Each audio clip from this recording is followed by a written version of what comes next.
Менің атым Динаны, менің мамам. Менің атым Жазира. Бүгін біз не туралы айтамыз? Гүл туралы. Дұрыс айтасың. Бұл гүл хлорофитум гүлі.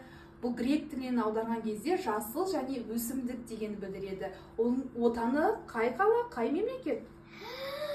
Африка. Дұрыс айтасың. Оның отаны Африка. Бұл гүл туралы тағы не білеміз? Ауаны бұл гүл не істейді екен? Ауаны тазартады.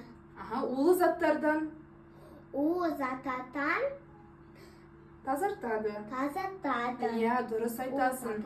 Бұл гүлдің ерекшелігі көп күтімді қажет етпейді, иә? Бұл гүлді қалай суарады екенбіз біз? Жазда көп суғарамыз. Қыста Қыста аз суарамыз, иә? Қыста аз суғарамыз. Жақсы, дұрыс айтасың. Бұл гүлдің біз көшетін бір ай бұрын отырғызған болатынбыз, және қазір оның тамыры өскен болатын. Енді біз оны не істейміз қазір? Қазір қапатитеміз. Отырғызамыз, иә, гүлге? Міне біз тамырын бір ай бұрын салған болатын. Қазір осы гүлді көшетін біз отырғызатын боламыз, Дина екеуміз. Ал, Дина, кәне. Қаза ғой, ортасын қаза ғой. Тереңдетіп қазамыз. Ортасынан, осынан қазамыз. Ортасын ашуымыз керек, иә? Стаптан ғой. Қаза ғой бұлайын.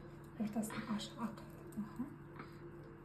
Кәне, тоқтай тұр. Енді бұнан отырғызайық. Тамырын жап енді, жап. Өзім шалым. Жаба ғой. Сен жазда әжеңмен не істедің биыл? Былтыр әжеңмен гүл отырғыздың ба? Иә.